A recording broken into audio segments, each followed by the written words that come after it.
At work, she's the only administrative assistant that no one bothers to speak to. She just exists, and an attempt to be seen there is brushed aside, leaving her stuck in a job that doesn't fulfill. Not to mention, anyone else in her inner circle treats like her dirt, since her sister ignores her texts. And when we meet her in this tale, she's also dealing with the loss of her father, who passes away unexpectedly one night, adding new stress and new problems for Rian. Since her sister is ready to throw her out of house and home, to earn a quick buck and a nest egg. And to make matters worse, the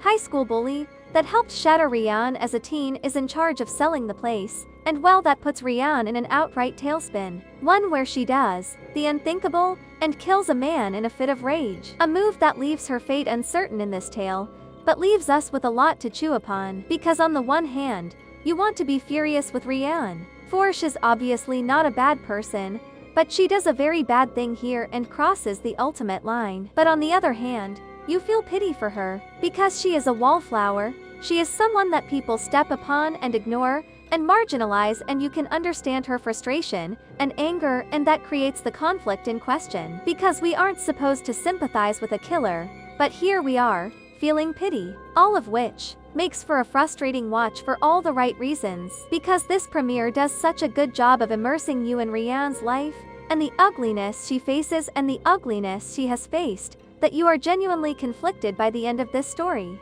Picked up the morning after Rian murdered that man in a fit of rage, and well, it didn't take long for her to feel a sense of guilt, a sense of genuine remorse for what she did, because she may have killed a genuine innocent, which prompted her to think best about how to reconcile these feelings. Especially after the police found the body and began their investigation, and after the paper started a story, and she decided to learn what kind of a man her victim was, to know if she did something worthwhile or if she was a monster. So, she wormed her way into the story to meet the man's parents, and what she learned gave her peace, because it turned out this guy was straight trash. He bullied others, including a former employer, to the point that a restraining order came into play, which prompted her to get all the evidence she could for the article, one that she fought to have published in an honest manner. And she got her wish, and she even received respect from her editor for sticking to her wants regarding exposing the truth. All because she wanted and needed justification, and she needed to find peace regarding her own guilty conscience. And uncovering the dark truth about her victim helped with that, making it clear that yes, there is a measure of guilt for people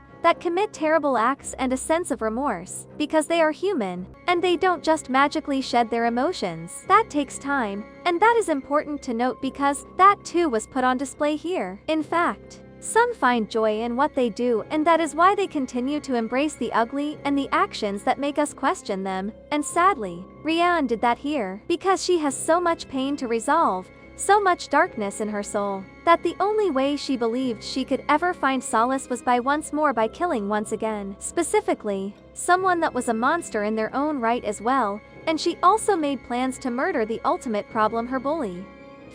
Black spots in the kitchen picked up shortly after Rian's second kill, and once again she felt as though a burden was lifted, as though she was free and able to now move forward in life, which prompted her to take agency at the office when Jeff took credit for the article, despite the fact that he demonstrated why he took credit, but she punished him nonetheless and found agency in it. She also punished the annoying girl at the supermarket that never paid attention to her, and she finally enjoyed the wonder of being with someone romantically by taking Craig out on a date, one that ended with intimacy and joy, and well, that really made Rian believe she had it all, and that one more murder would likely pave the way for real sustained happiness. So, she made plans to go after Julia, and well, that's when she learned the hard way. This was not a path to healing, and nor would she find what she wanted in this manner, simply because the police called her in for generic questioning and the second body was discovered, which reminded her that there were still potential consequences lurking about. And she came to understand that Craig's time with her was hollow in nature, because he was also flirting about with Julia, who announced that she planned to buy the house instead. All of which broke Rian and shattered her false worldview, and pushed her to new and awful heights, wherein she set a trap for Julia to bring her back to the house to kill her. Granted, that was a nightmare too, since Julia fought back, mainly because Rian was caught monologuing like a Bond villain. But it would seem she will get her wish, and finish the job, and who knows what she will become when she kills her nemesis. Rian didn't kill her nemesis, she wanted to enjoy the kill and break Julia before doing her in, and well, that proved to be difficult because she clapped back and knew what buttons to push, and that in turn pushed Rian to new heights for all the wrong reasons, which was why she demanded she get to write the story about Julia missing, in part to be the one to break bad news about the person she hated to the world, but to also find dirt to break her with. But alas, that too was a tough task, because her friends said nothing but nice things, and even her beloved spoke to some measure of wonder in their relationship, making it seem as though other avenues would need to happen to bring Julia to her lowest. But that didn't stop Rian from finding joy in being spiteful in this manner, since she found a real thrill in publishing her first story, and in exerting power over Craig, for she felt as though she was in charge of her destiny at last. In fact, she even stood up to her sister, and well, if she didn't have Julia tied up in the garage of her home, this might have been inspiring. But it really did showcase how we can be at our worst when we use that motivation to hurt over heal, and going this route only made Rian a tragically dark character that found herself in an odd place when she finally got the dirt she wanted. In that, Julia's relationship was not a wondrous and magical coupling. It was ugly, and she was trapped, and that put some humility into Rian's soul and helped her to realize that she was doing the wrong things, and this was more about her demons and her skeletons over anything else. But alas, there may not be much time for her to really ponder upon that, since the article coming out, combined with Marina's fine work on the case, has put this mess at a crossroads, because the police might be onto Rian now, and that will up the pressure like never before,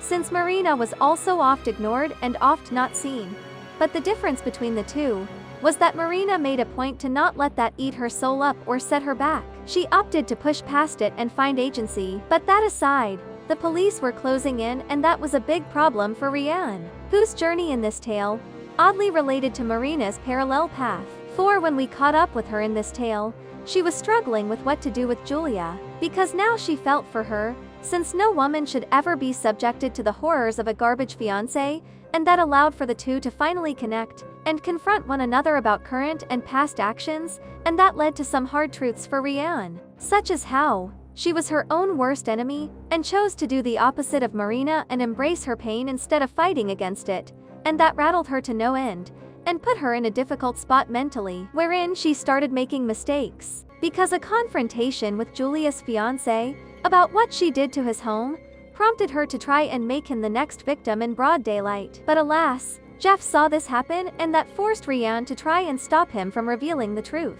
which fate helped with since he was splattered about when he rolled in front of a massive truck. But that also gave Rian pause, because that helped her to understand Julia was right, that she had let this happen. She chose to go down this route and find unhealthy catharsis, and if she didn't change course, she would be a true monster, and that gave her an idea on how to redeem herself, one that required Julia's help, wherein they would work together to bring that gross fiancé to justice, and for the most part, the plan worked. But it did require a little of Rian's darkness to save the day. But she did work to redeem herself here, and time will tell if she has done enough. Julia began to think deeply upon the fact that despite being saved and being free from her awful relationship with her now dead fiancé, her new bestie kidnapped her and held her at knife point and put her through utter hell to make her free, and that was enough to leave her life behind. Not to mention, Craig wasn't the romantic savior she expected him to be. He was just an opportunist, and that left Rian to wonder, what then did she accomplish and what redemption did she find? But a twisted encounter with Marina, who decided to break and enter and get evidence of what happened, helped her to forget about that, because she truly enjoyed the thrill of getting away with it, of being seen in a different light, and well, that's when things took a turn, because that little boost of confidence helped her finally seal the deal with Ajay, and allowed for her to believe that a real love was in the cards. But Ajay's desire to get the scoop and write the final piece to this led to a horrifying discovery, in that the woman he was enamored with was a monster, one that he was far too close to and where justice needed to be served, and that led to exactly what Marina said would happen, a fresh kill, because keeping her secret, keeping this delicate little lie she constructed, was more important than consequences and truth, which committed her to true darkness and made it clear there would be no redemption for her, especially not with her sister walking in the door.